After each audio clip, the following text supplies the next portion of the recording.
ये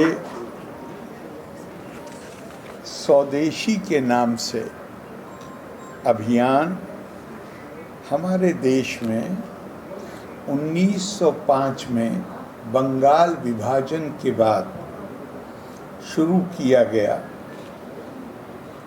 और उसी को जिसमें श्री अरबिंदो, गुरुदेव रवींद्रनाथ टैगोर, लोकमान्य तिलक और बहुत सी विभूतियाँ शामिल थी। और उसका उस वक्त का जो माहौल था, अगर हम उसका अध्ययन करें तो वो न केवल महती आवश्यकता थी, बल्कि वो आंदोलन अपने आप में, ये महात्मा गांधी के भारत में वापस आने से पहले की बात, और वो आंदोलन अपने आप में आधारशिला बन गया हमारे स्वतंत्रता संग्राम का। और इसी को उसी भाव के साथ विगत 34 वर्षों से स्वदेशी, मैं इससे पहले भी बहुत सारे कार्यक्रमों में दिल्ली में गया हूँ। इसकी मैं आपसे कहूँगा, बजाय उसके स्पेसिफिक्स में जाने के, इसके पीछे जो भावना है उस पर गौर कीजिए। एक लंबे समय तक विदेशी शासन में रहने के कारण हमारे अंदर आत्मविश्वास नहीं, केवल हमारे अंदर आत्मसम्मान की भी कमी आ गई। घरों में बात करते हुए मैंने खुद सुना है, बिल्कुल, मतलब आदमी भी दूसरों से बेहतर है, उसके लिए क्या कहा जाता है, बिल्कुल अंग्रेज आदमी। घर पे छोटा सा स्क्रू ड्राइवर, क्या कहते हैं उसको हिंदी में, पेचकस। मैं गांव में देखा है, हमारे यहाँ तो बनता नहीं था। ये जर्मनी का है। तो उसका असल बात ये नहीं है कि हम दुनिया से कट के रहना चाहते हैं, नहीं, ये भारत का मानस नहीं। आनो भद्रा कीर्तवो यंतु विश्वता, ये भारत का तो एक सार्वभौमिक कल्पना है। हमारी संस्कृति तो आत्मा से परिभाषित होती है, हमारे यहाँ दूसरे का की कल्पना नहीं है। लेकिन ये बात अपने आप में कितनी पीड़ादायक है कि इतना बड़ा देश और उसके अंदर से आत्मविश्वास ख़त्म हो जाए, उसके अंदर से आत्मसम्मान ख़त्म हो जाए।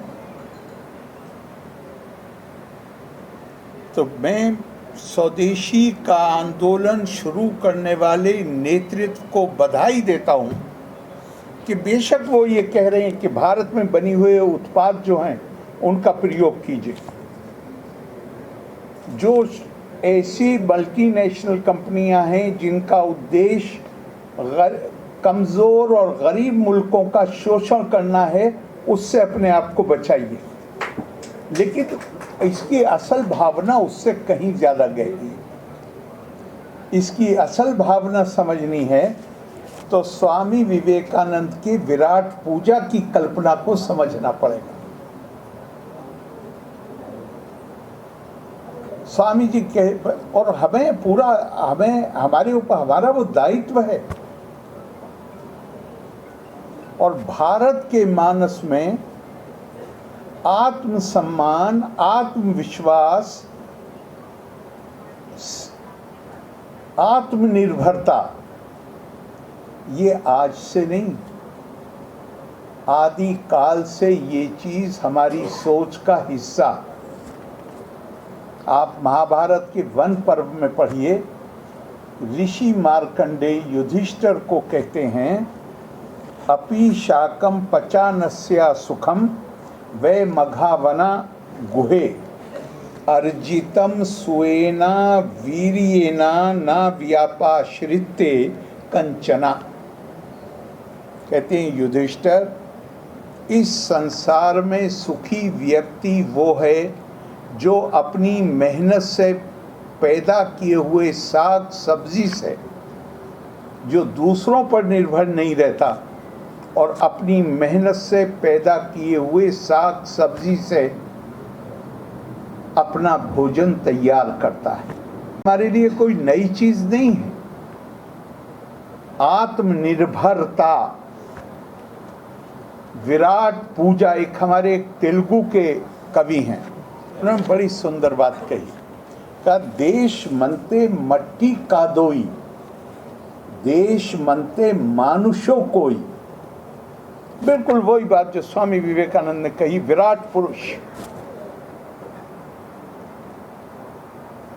ये देश की मिट्टी का मतलब है इस देश का हर बेटा और बेटी। उत्तरम यत् समुद्र से हिमाद्रि चेव दक्षिणम वर्षम तत् भारत नाम भारती यत्र संतति। हिमालय से लेके और समुद्र तक इस भूभाग का नाम भारत। और हमारे जो ऋषि थे उन्होंने कहा, और यहाँ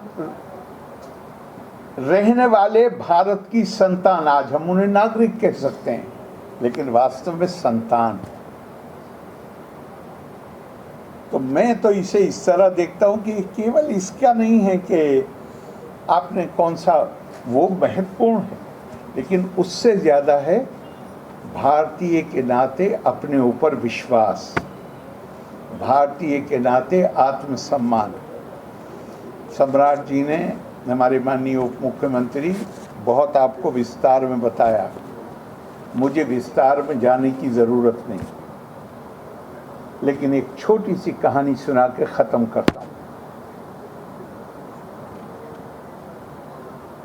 एक बार, पहली बार 1991 में मुझे इंडोनेशिया जाना था।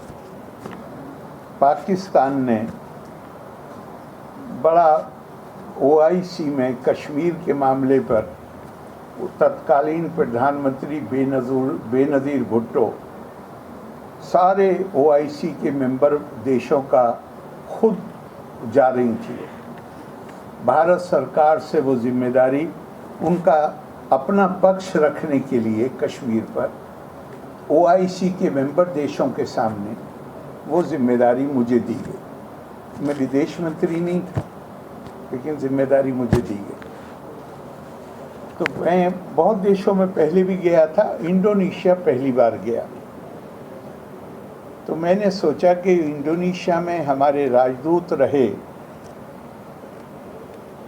यूनुस साहब, जो बाद में फिर ये क्या वर्ल्ड ट्रेड अथॉरिटी के चेयरमैन थे, वो हमारे पहले राजदूत थे वहाँ पर। मैंने उन्हें फ़ोन किया, मैं गया उनके पास, तो उन्होंने कई कहानियाँ बताई, लेकिन एक कहानी मैं कभी भूलता ही नहीं। उन्होंने कहा कि चूँकि एक धारणा थी कि यूनुस साहब पंडित जी के परिवार का ही हिस्सा, और उन पंडित जी की और सुकार्णों की बहुत मित्रता थी। तो कहते कि मुझे वो अपनी राजनीतिक सभाओं में भी अक्सर फ़ोन करते थे और मुझे अपनी राजनीतिक सभाओं में ले जाते थे। तो मैं उनको बोलते हुए सुनता था, और वो कई दफ़ा उनके बहुत जोश में बोल रहे हैं, और कई दफ़ा उसमें आता था भीम अर्जुन भीम अर्जुन भीम अर्जुन। तो बोले, कई दफ़ा जब मैंने सुन लिया तो मैं एक दिन, मैंने लौटने के बाद उनसे पूछा कि ये भीम अर्जुन क्या है? क्या तुम नहीं जानते भीम अर्जुन को? कहा, अगर आप महाभारत के जो चरित्र हैं उनकी बात कर रहे हैं तो मैं जानता हूँ। हाँ, मैं उनकी बात कर रहा हूँ। आप कहते क्या हैं? अब ज़रा अपनी स्थिति से इसकी तुलना करिएगा। मैं इंडोनेशियंस को बताता हूँ कि 250 साल की गुलामी के नतीजे में तुम्हारा आत्मविश्वास, तुम्हारा आत्मसम्मान सब खत्म हो गया और तुम ये भूल गए कि तुम भीम और अर्जुन की औलाद हो।